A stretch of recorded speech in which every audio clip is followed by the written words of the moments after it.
Graças a Deus. A graça e a paz do Senhor Jesus a todos. Amém. Uma boa noite na presença do Espírito Santo. Que igreja abençoada. Que igreja linda. Que ministério maravilhoso. Vocês têm uma família pastoral abençoada. Amém. Pode glorificar a Deus e amar o pastor de vocês, que eu sei do que eu estou falando. Amém. Glória a Jesus. Quantos estão felizes com o Senhor nessa noite? É com muita alegria e muita honra que eu recebi o convite do pastor Cadu, que eu aprendi a amar desde a primeira vez que eu o vi. E como ele disse, a identificação do Espírito é algo tremendo. A Bíblia diz que o Espírito testifica o nosso Espírito, que somos filhos de Deus, e a gente consegue no Espírito identificar aquela pessoa também que caminha com Deus, que anda com Deus e que é de Deus. Amém, queridos? Ele propôs um desafio, falar sobre metanoia. É um tema, desde quando eu me converti, eu sempre me interessei sobre ele. Quando fala sobre a mente, até mesmo antes de eu me converter ao Senhor Jesus, eu gostava desse tópico. Frequentava até lugares que falavam sobre esse assunto. Mas eu só vim entender mesmo a realidade, segundo as Escrituras, foi quando eu me converti. Que aí eu recebi a mente de Cristo. Amém? Aí sim, a história mudou. Então nessa noite eu quero, antes de mais nada, te dizer que o que eu vou dizer aqui, tudo tem respaldo bíblico. Amém? Tudo tem respaldo bíblico. Não vou dizer nada que seja simplesmente feito por um especialista da área, que virou um livro de cabeceira. Não. O que nós vamos falar aqui nessa noite tem respaldo bíblico. Por isso eu tenho certeza que vai ter resultado. Amém? Graças a Deus. Então assim, são 9 tópicos que nós vamos falar. E se você gosta de tema e gostaria de um tema, o Espírito Santo me direcionou a falar sobre gerenciando e controlando os meus pensamentos. Aí você pode pensar assim: pastor, mas esse tema, não sei se é relevante, não sei se é bíblico. Olha, eu vou deixar para você, para começar, um versículo, 2 Coríntios, capítulo 11, versículo 3, para você ver que nós estamos falando, é problema desde Adão e Eva. 2 Coríntios 11, 3, diz assim, e eu pesquisei várias versões, eu achei 2 versões interessantes. 2 Coríntios 11, 3, eu até gostaria que alguns versículos que eu fosse falando, os irmãos anotassem, por causa do tempo. Se a gente for ler todos os versículos, não vai dar tempo, mas aqueles que eu sinto que é importante, nós vamos parar neles para a gente poder vê-lo, ok? Então, para começar, eu gostaria de 2 Coríntios 11, 3, só para vocês verem, olha só. Mas receio que assim como a serpente. Quem que é a serpente, irmãos? O diabo. Que aparece em Gênesis como serpente, mas em Apocalipse é como o dragão, porque ele já bebeu o sangue dos santos e de muita gente na terra. A serpente enganou a Eva com a sua astúcia. Assim também, olha só, ele está dizendo que ele receia, o apóstolo Paulo, que assim também seja corrompida a vossa,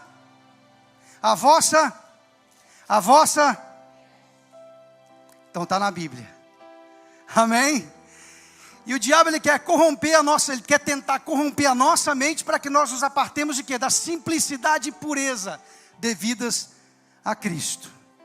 Tem uma outra versão que diz assim: receio, porém, que assim como a serpente, com a sua astúcia, seduziu Eva, os pensamentos de vocês se corrompam, desviando-se da simplicidade devida a Cristo. Então nós vamos falar sobre 9 tópicos, e eu vou tentar o máximo possível nessa noite aproximar aqui, pelo menos de 3 ou 4.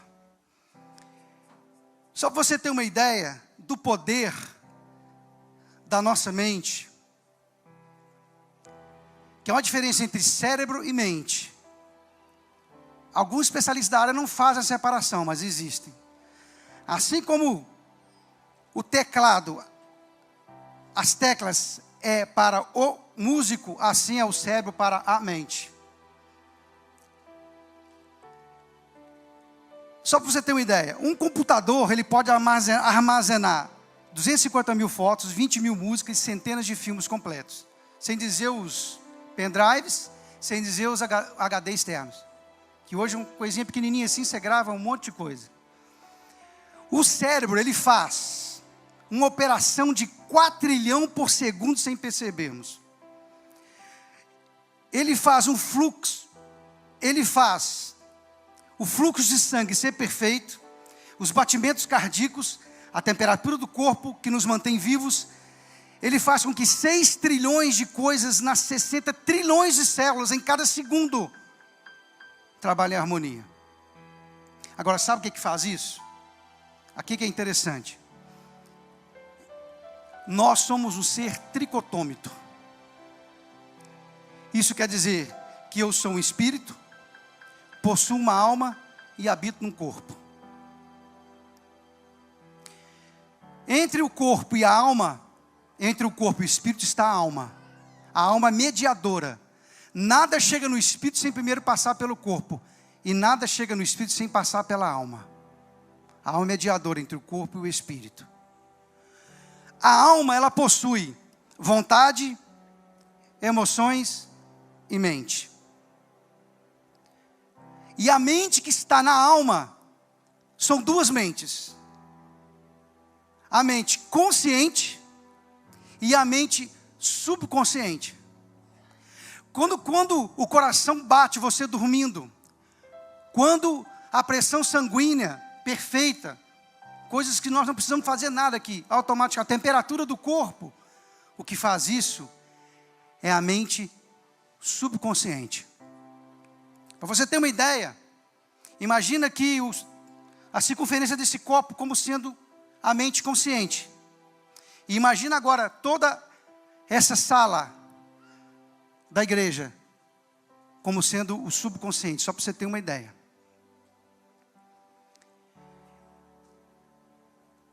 O subconsciente, ele não consegue discernir, distinguir o real do imaginário. Aqui eu tenho que dar uma introdução para vocês entenderem daqui a pouco que nós vamos falar. Por exemplo, quando você acorda com um pesadelo, não parece que é real, você não acorda com batimento cardíaco, transpirando, suando. Por quê? Porque o subconsciente, ele não separa o real do imaginário. Já não é à toa que a medicina consegue provar que os placebos curam. Você separa 5 pessoas com enfermidade, 10 pessoas, 5 vão tomar o placebo, 5 vão tomar o remédio. Placebo seria comprimido feito com miolo de pão. E as 5 que tomam o placebo são curadas. Isso é a ação do subconsciente. Nós vamos aprender isso aqui ainda. Isso aqui é uma introdução. Pessoas hipocondríacas, viciadas em remédio, viciadas em achar que tem doença, é a ação do subconsciente. Sabe como é que funciona a hipnose? O cara consegue entrar no subconsciente da pessoa. Nós vamos aprender como é que você abre o seu subconsciente. E é perigoso. E é perigoso. É claro que no meio dessa história toda que eu estou contando aqui, o diabo ele é astuto. Nós vimos aqui. Você vê que em show de hipnose, o cara escolhe as pessoas que ele quer. Porque eu acredito que o demônio já mostrou para ele quem que está com o caminho aberto. O espírito que ele serve estava lá, aquele ali sim, aquele ali sim. Não estou falando que toda pessoa que mexe com hipnose é maligno não, gente. Entenda isso. Mas olha só. O nosso cérebro ele tem um poder tão grande, ele contém 100 bilhões de neurônios. Ele pode gravar 800 memórias por segundo por 75 anos sem se cansar. Você pode armazenar 100 trilhões de pensamentos. Na idade de 21 anos, quando você atinge a idade de 21 anos, seu cérebro já armazenou mais de 100 vezes o que tem na enciclopédia britânica ao longo dos últimos 70 anos. Ao longo dos últimos 70 anos, a enciclopédia britânica teria, eu pesquisei, 40 milhões de palavras, 500 mil de tópicos. Então repita comigo assim: a maior batalha, a batalha está travada. O diabo ele quer a mente. Porque a mente está na alma. E a luta no mundo inteiro é pelas almas. Por isso que a Bíblia diz, quem ganha almas é sábio. O diabo quer almas. Ele quer alma. E a mente está na alma. Quando a Bíblia fala coração, se refere à mente subconsciente. Então a gente vê que o segredo do sucesso não está na habilidade, está na mentalidade. E aqui nós vamos começar a falar sobre o que diz Efésios 4:23. E vos renoveis no espírito da vossa mente. Então há a mente espiritual. Por isso a Bíblia diz que nós podemos ter a mente de Cristo. Olha só, em Efésios 4:23 tem uma outra versão que diz assim: deixem que o Espírito renove seus pensamentos e atitudes. Olha que coisa tremenda essa versão. É a nova versão internacional. Deixa que o Espírito Santo renove seus pensamentos e atitudes. Por quê? Porque sem pensamento renovado, não haverá atitudes sábias, mudadas. Pensamento produz visão, que vai produzir a direção. E vai produzir atitudes corretas, atitudes sábias. Tem uma outra versão que diz assim: é preciso que o coração e a mente de vocês sejam completamente renovados. Continua sendo Efésios 4:23, mas olha essa versão. É preciso que o coração e a mente, está falando a mente consciente e a mente subconsciente, de vocês sejam completamente renovados. Então repita assim comigo: eu sou como eu me vejo. Moisés mandou os espias para a terra de Canaã. Quantos foram? Quantos? 12. Voltaram maravilhados. Caixa de uva, 2 homens para carregar. Só que os homens daquela terra eram homens fortes, gigantes, tremendos. E 10 falaram assim: eles são gigantes, nós somos como os gafanhotos diante desses homens. Somente 2, quais foram? Josué e Caleb, disseram: eia, avante, porque o Senhor já nos entregou essa terra. Essa terra é nossa por herança e por direito. Então nós somos, você é, a sua atitude é produto da percepção que você tem de você mesmo. Você é como você se vê. Você não é gafanhoto, você é a águia de Deus nessa noite. A atitude é o produto da percepção que eu tenho de mim mesmo. E a percepção que aqueles 10 tiveram, olha que eles eram o quê? Homens que não criam, não tinham uma fé de Deus.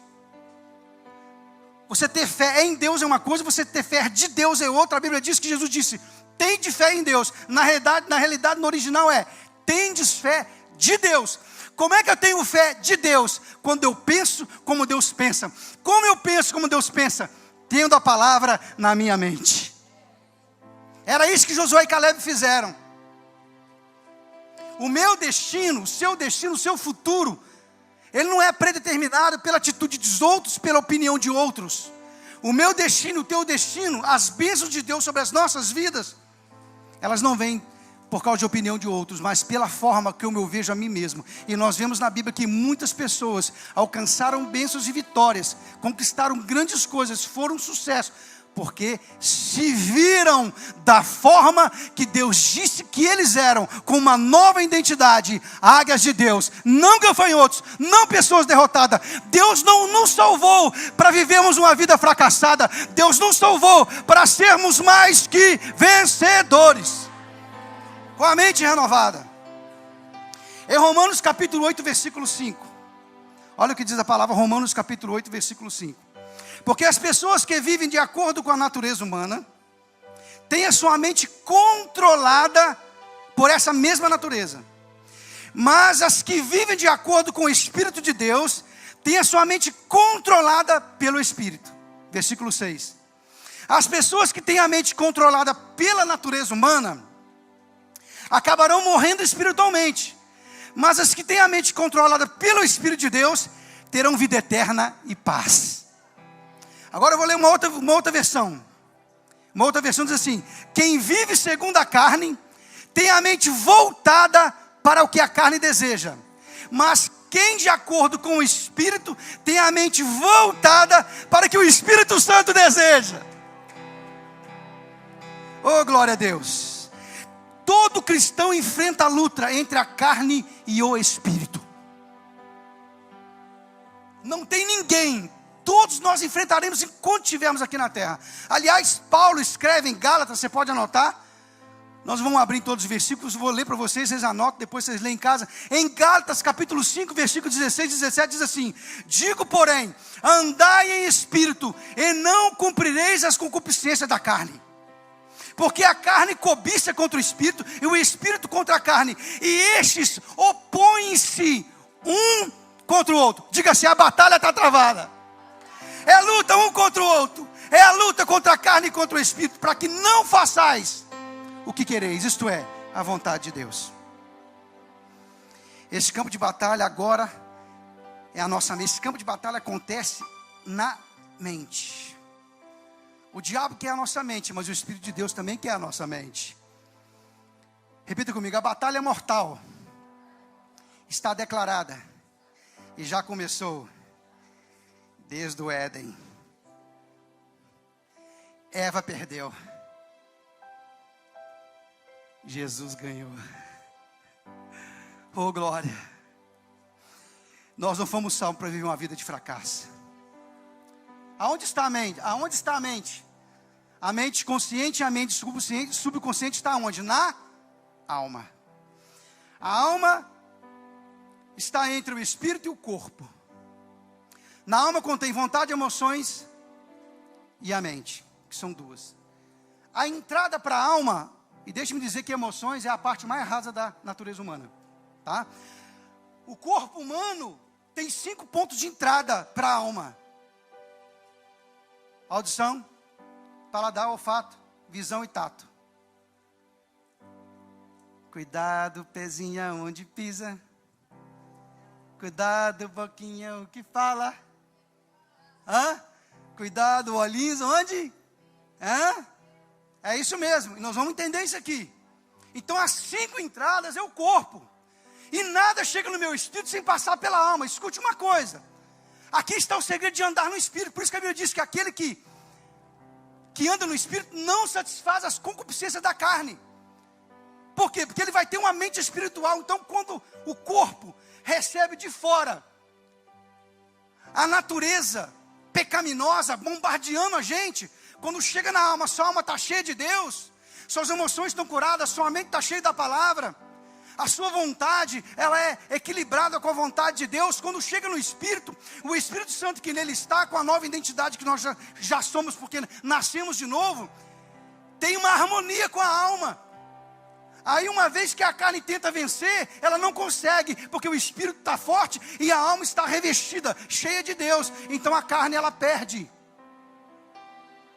Mas se a carne bate na alma, a alma está ferida, as emoções estão feridas, a mente está fraca, não tem a palavra de Deus, chega no Espírito, o Espírito fala: isso não está certo, volta para a alma fala, aí o corpo fala: mas é bom, a alma, vai estar gostoso.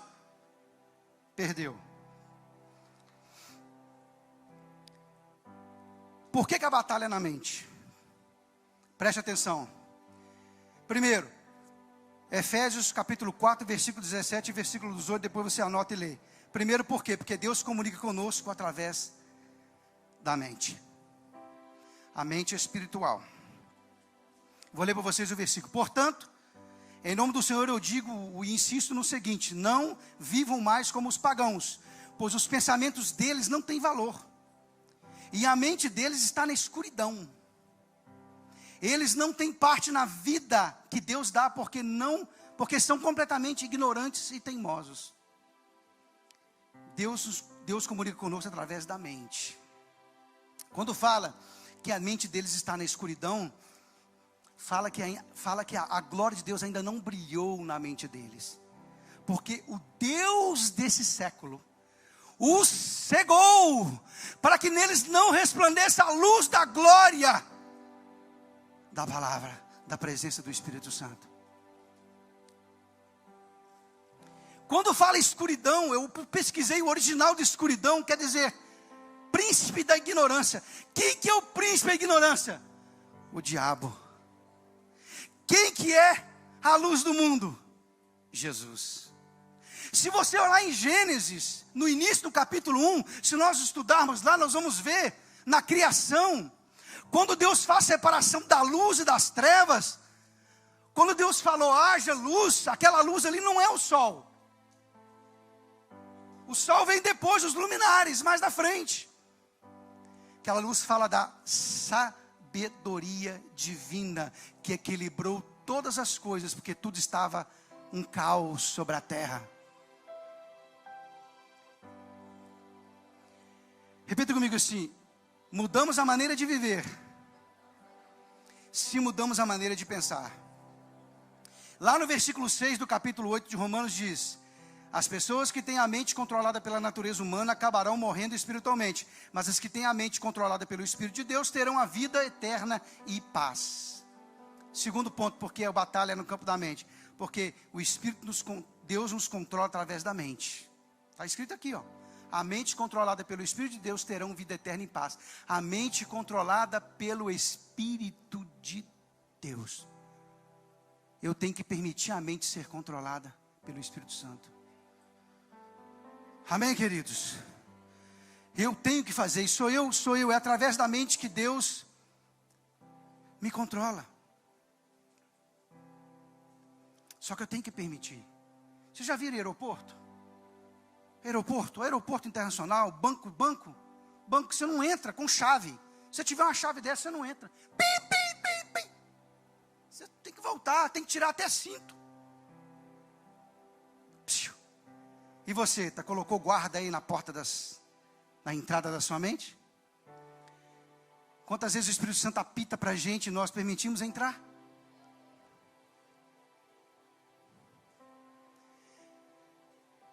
E depois escolhemos a consequência, não vamos entender o porquê. Porque a mente consciente, daqui a pouco eu vou falar, é o jardineiro. E a mente subconsciente é o jardim. E tudo é semeado. E a lei na Bíblia é o seguinte: onde há semeadura há? Onde há semeadura há? O vosso pastor já falou aqui. A colheita. Então, outra coisa, através da mente que Deus chega em mim. Só que eu e você, nós, recebemos o direito de escolher em que você vai focar o seu pensamento, onde você vai colocar a direção da sua mente. Eu e você seguimos a direção do rosto, do foco. Para onde o seu pensamento está apontando? Para onde você está olhando? Essa seria a pergunta. Quais são os seus projetos? Repita comigo: os pensamentos determinam a visão, que nos leva a uma direção, que determinará o meu destino. Meu destino não é determinado por desejos, por esperança. Meu destino é determinado, sabe por quê? Pela direção. Mas tudo começa aqui. Você não pode mudar o seu destino da noite para um dia. Você não pode viver 5 anos lá na frente, antecipado hoje.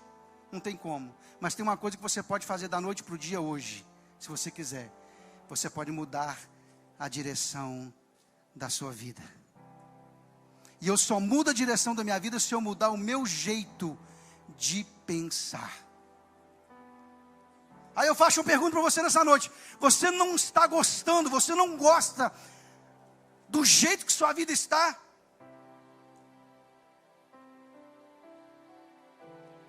Não precisa falar. Você é a única pessoa que pode mudar. Você é a única pessoa que pode mudar essa situação. O ataque do inimigo em nossas vidas vai ser sempre aquele: tentar nos impedir alcançar o futuro promissor que Deus tem para mim e para você. Só tem uma coisa que o inimigo não pode fazer.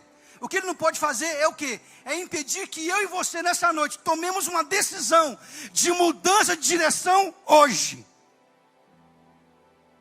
Repita comigo: minha vida segue a minha visão.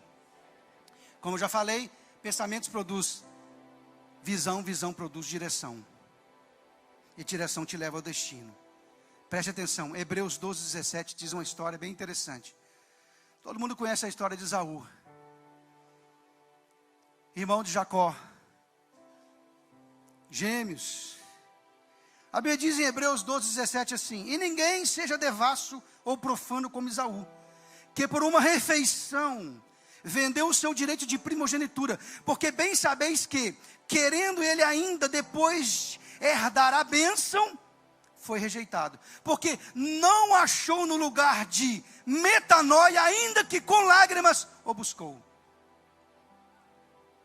Esaú buscou o arrependimento, a metanoia. Ele buscou, mas ainda ele não achou o arrependimento, mesmo com lágrimas.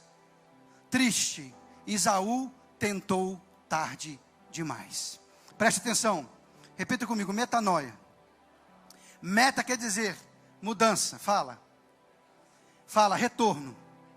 Então vá, meta significa duas coisas no grego, mudança e noia quer dizer mente. Então vamos lá, metanoia quer dizer, vamos lá, mudança de mente que traz mudança de direção.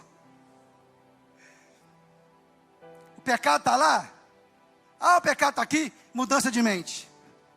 Agora eu vou para Jesus. Isso é metanoia. Mudança de mente que traz mudança de direção.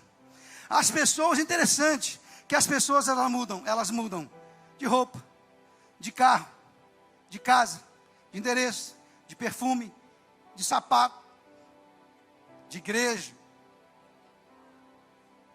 Quem falou mulher aí? Pastor, poxa.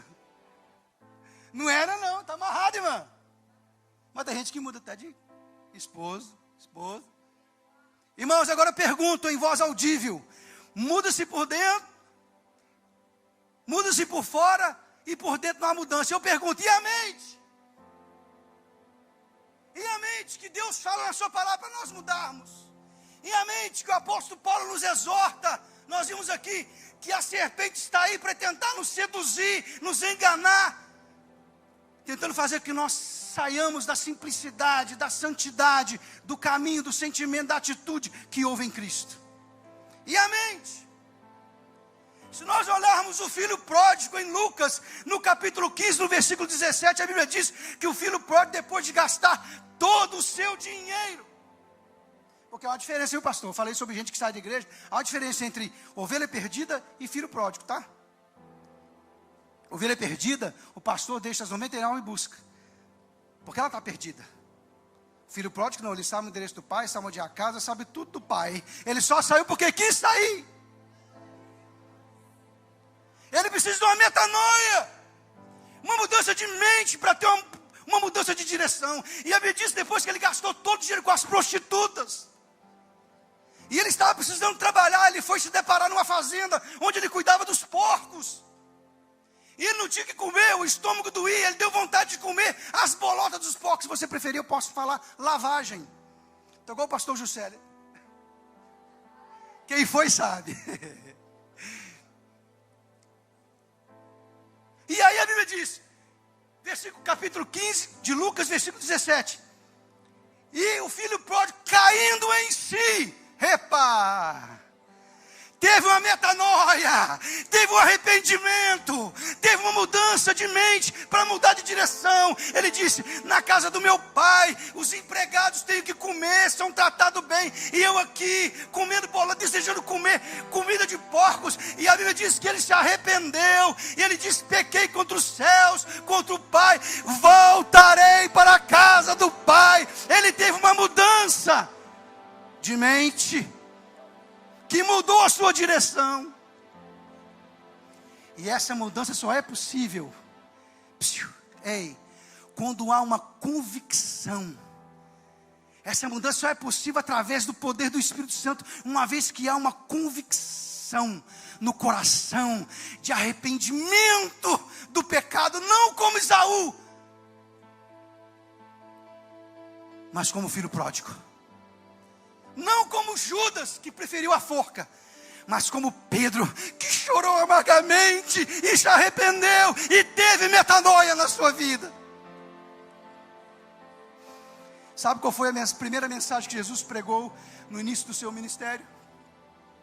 Em Mateus, no capítulo 3, versículo 2, a primeira mensagem que Jesus prega no seu início do seu ministério, Jesus vem e diz assim: arrependei-vos, porque é chegado o reino de Deus. Arrependei-vos aqui é a palavra metanoia. Aqui está o segredo, irmãos. Jesus já explicou desde o início do ministério dele o que é o segredo do avivamento. O segredo do avivamento está no metanoia. O que é metanoia? Mudança de mente para mudar a direção. Mas essa mudança de mente é o quê? Um verdadeiro arrependimento. Não existe verdadeiro avivamento sem verdadeiro arrependimento. Você sabe onde eu vejo os maiores avivamentos na Bíblia? Onde eu vejo os maiores avivamentos na Bíblia é no livro de Jonas. Até os animais jejuaram. O rei pôs todo mundo para jejuar. Passarinho, papagaio, vaca, cavalo, cachorro, todo mundo. E a mensagem de Jonas foi pequenininha. E Deus teve misericórdia de Nínive. E Deus abençoou Nínive. Deus retraiu a sua mão e não derramou a justiça sobre Nínive. Porque houve uma verdadeira conversão e arrependimento. Mudança de mente. Que muda a direção. Quando você muda a mente, você passa a ver as coisas de forma diferente. Então você muda a visão. Aí você pode perguntar: mas pastor, não entendi sobre esse negócio de visão.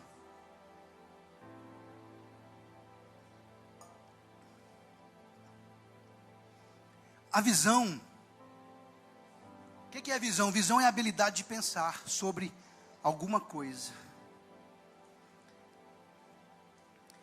É a habilidade de planejar o futuro com a imaginação ou sabedoria. Então, visão são 3 coisas: pensar, planejar e imaginar. Toda visão ela tem planos, irmãos. Toda visão tem imaginação envolvida. É aquela parte que você tem que tirar para você poder pensar. Precisa de tempo, precisa ser feita. E precisa de tempo para isso. O que é uma visão? É uma imagem mental que irá ou poderá ser possível no futuro. Quando eu falo de visão, eu falo de quê? Eu falo de uma imagem em nossa mente, de uma forma em minha mente, que está em busca de como o nosso futuro será. Qual mãe que não imagina antes do bebê nascer, ele já deitado no bercinho, a cor dos olhinhos? Qual o pai que, construindo a casa, já não imagina a casa pronta, na planta já sonhando com o piso, com tudo na casa? É uma visão, é uma imagem na nossa mente que está em busca de como o futuro será. Se eu te perguntar hoje, como será a sua vida dentro de 20 anos? Você vai ter que pensar, planejar, imaginar, para criar uma figura mental de como sua vida será daqui a 20 anos. Repita comigo assim: um homem sem visão é um homem sem futuro. E um homem sem futuro sempre voltará para o seu passado. Quando a gente vê pessoas glorificando demais o passado, e sem ter expectativa nenhuma que venha contemplar um futuro de vitória, um futuro brilhante, é uma pessoa sem visão. E a razão porque essas pessoas que não têm visão, a razão porque elas não têm visão, sabe por quê? Porque não tiraram o tempo para pensar, planejar, imaginar e assim ter uma ação correta, uma execução correta e não errada. Aí o que acontece? Porque não tiveram uma visão, então volto para o passado. Porque o seu passado é sua zona de conforto. Moisés, quando demorou lá 40 dias, 40 noites no monte, o povo que ficou lá embaixo não tinha visão. O que eles fizeram? É o que eu estou dizendo, voltaram para o passado dos ídolos, fizeram um bezerro de ouro e disseram, este é o Deus que nos libertou do Egito. Eu estou dizendo, precisamos de visão. A Bíblia diz que o povo sem visão perece. E a visão começa na mente. Deus colocou a visão na mente de Moisés. Moisés, quando demorou no Monte Sinai, se o povo tivesse tido uma metanoia, o povo tinha entendido que a direção agora era para frente e não para trás. Era para a terra prometida e não voltar para cebolas, pepinos, alhos do Egito. Interessante que as frutas que dão em Canaã são azeite, uva, romã, são tudo fruta que você precisa. E as do Egito? Alho, pepino, cebola, está entendendo? Quem está entendendo, não, glória a Deus aí. É visão. Olha que interessante. Por isso que Deus avisou para Josué o mesmo que ele havia dito para Moisés. Olha o que Deus falou para Josué. Não se aparte da tua boca o livro dessa lei. Antes, não, eu quero ouvir alto, toda a igreja. Você vai falar que eu que inventei. Antes. Há uma diferença entre memorizar e meditar, irmãos. Eu posso recitar para você que todos os 66 livros da Bíblia eu sei de cor. Eu sei quem é Jesus em cada livro da Bíblia, os 66 livros. Os 1189 capítulos, 31.102 versículos. Eu sei quem é Jesus, os 21 capítulos do Evangelho de João, 879 versículos. Eu sei quem é Jesus. Eu sei quem é Jesus, só que a memorização não tem efeito se você não meditar na palavra. Agora vai o segredo. E aqui começa já agora as bombas a estourar do Espírito Santo para poder nos libertar das fortalezas mentais. 2 Coríntios 10. Quando você medita na palavra, ela cai na sua mente subconsciente. Aí as cadeias do subconsciente vão começar a ser desmoronadas. É somente a meditação que faz isso. Por isso que a Bíblia nos ensina que nós temos que meditar. Olha só, não se aparte da tua boca o livro dessa lei. Antes medita nela de dia e de noite, para que tenhas cuidado de fazer conforme tudo quanto nela está escrito. Porque então farás prosperar o teu caminho e serás bem sucedido. Olha aqui para mim. Repita assim, aprenda a colocar em pensamento o que queres, em palavras o que queres, em ação o que queres. Olha o segredo do milagre, olha o segredo do milagre. Põe em pensamento o que quer, põe em palavra o que quer e põe em ação o que quer. São 3 passos para o milagre. Aprender a colocar em pensamento o que você quer, aprende a colocar em palavras o que você quer e aprende a colocar em ação aquilo que você quer. Se você fizer essas 3 coisas, o milagre vai ser seu. Quem está entendendo? Palavras, repita comigo, palavras, pensamento e ação. O povo sem visão sempre volta para o passado. Repita comigo, na vida, ou você será puxado pelo seu passado, ou puxado pelo seu futuro. Prossigo para o alvo, para o autor e consumador da minha fé. Tem gente que é puxado pelo seu passado, porque não foi liberto ainda das feridas da alma. A sua alma ainda está ferida, a alma está doente, porque a mente está na alma. Os que são puxados pelo passado nunca terão progresso. Agora repita comigo assim, o que nos faz escolher o futuro e não o passado é a... Parabéns.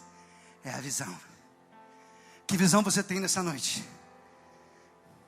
Irmãos, quanto a mim, Filipenses 3,13.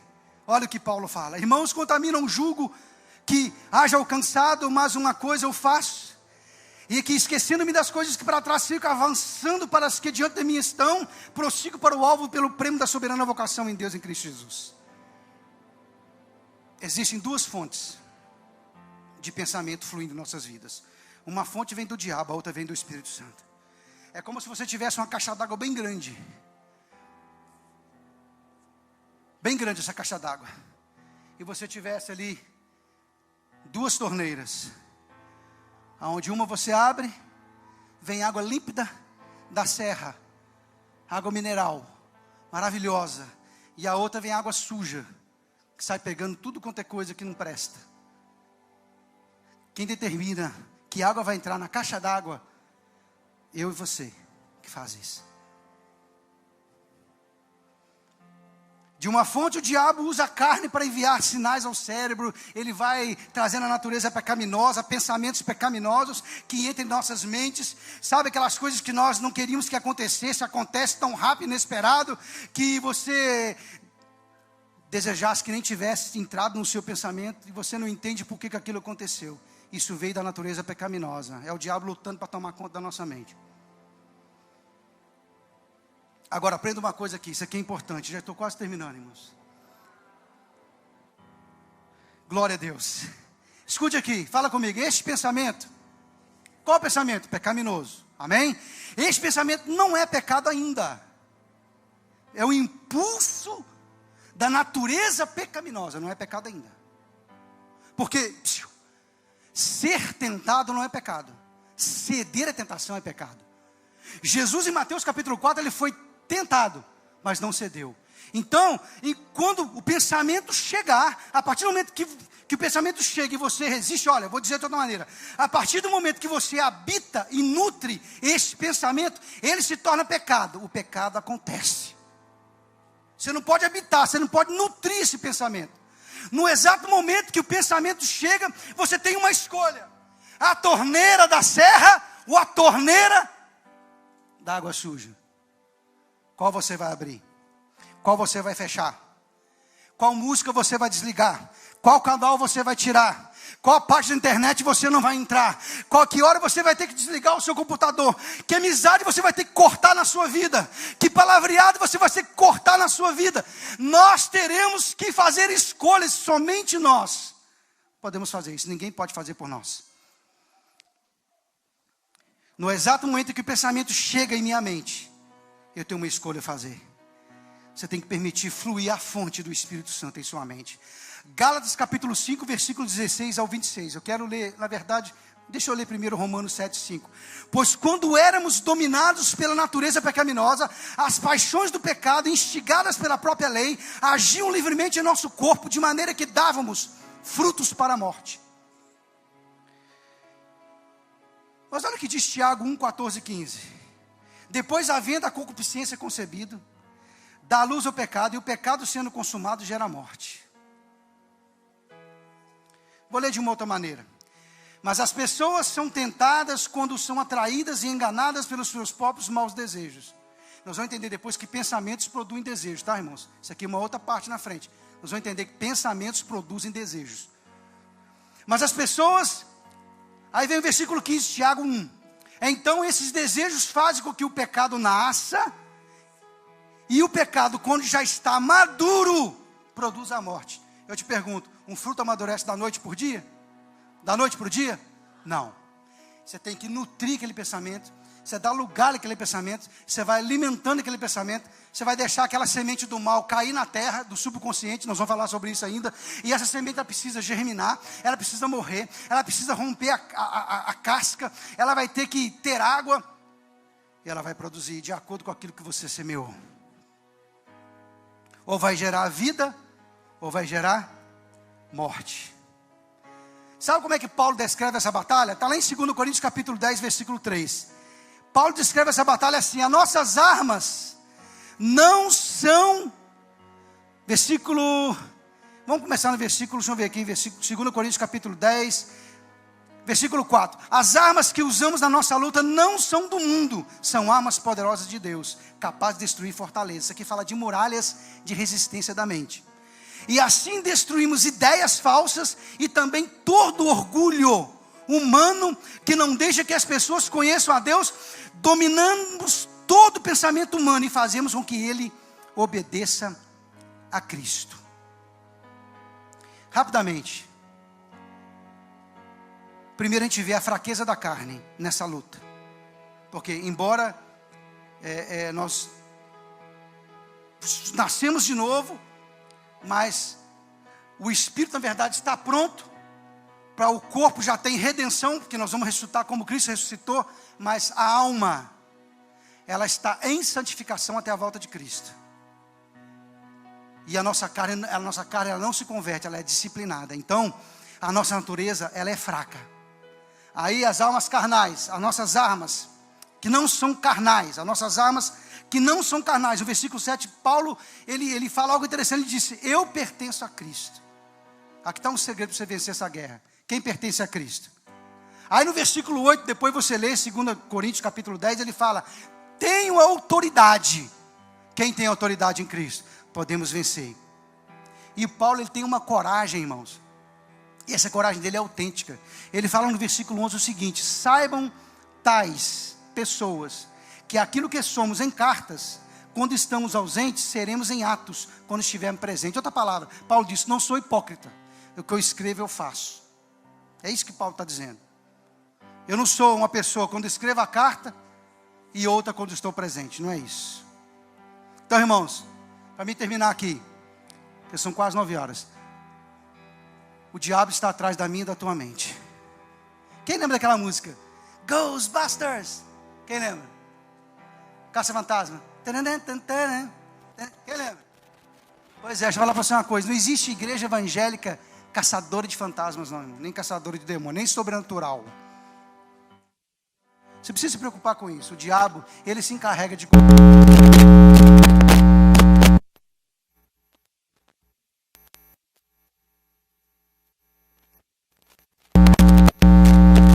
demônio. Só resiste ele. Ele está interessado em perturbar a nossa vida. Amém, queridos? Então, eu quero parar aqui. Você vê que o assunto é longo. Nós temos 9 tópicos. E o assunto é longo. Amém? E vamos ver se na próxima vez a gente anda um pouquinho mais rápido. Eu gostaria que você ficasse de pé no seu lugar. Eu quero ser obediente aqui ao meu pastor. Ele falou que tinha que entregar o microfone 9 horas. Já são 9 horas. Vai dar 9 horas. E se Deus assim permitir, numa outra oportunidade, a gente pode até de repente, né pastor? Terça-feira que vem? Amém? Glória a Deus. Aleluia. Glória a Jesus. Então põe a sua mão direita sobre o seu coração assim, simbolizando a sua mente subconsciente, aonde o Espírito Santo quer dominar. É o trono, é a torre de comando, é o trono onde Jesus está sentado aí. Espírito Santo, no nome de Jesus, te agradeço pelo que o Senhor começou a fazer aqui nessa noite, Pai. Para este culto aqui realizado para a honra e glória do Teu nome, Senhor. Todos nós, meu Pai, somos gratos pelo que o Senhor realizou na cruz do Calvário. Todos nós somos gratos, meu Deus, pelo Espírito Santo que foi enviado e está conosco até a consumação dos séculos. Obrigado, Senhor, que até não sabemos orar como convém, mas o Espírito Santo ora por nós com gemidos inexprimíveis. Senhor, nessa noite fortalece os pontos fracos da nossa vida. Espírito Santo, nessa noite derrama do Teu poder sobre as nossas mentes. Senhor, nos ensina que nós possamos entender, meu Pai, que o lugar, meu Pai, mais importante, onde determina todas as coisas, está na mente. Por isso Jesus é chamado cabeça do corpo da igreja. Pai, nessa noite a Tua igreja abre o coração, abre a mente para Ti. Nos faça entender para que possamos ser cada dia mais santos, cada dia pensar como Deus pensa, ter a mente de Cristo, realizar coisas maiores que Cristo realizou ainda, meu Pai. Oh Deus, em nome do Senhor Jesus, obrigado por essa oportunidade nessa noite, meu Pai. Obrigado pelo Teu amor, Tua graça e Tua paz, que excede todo entendimento, e guardará nossas mentes e nossos corações em Cristo Jesus. Salva de palmas para o Senhor Jesus nessa noite. Glória a Deus. Aleluia.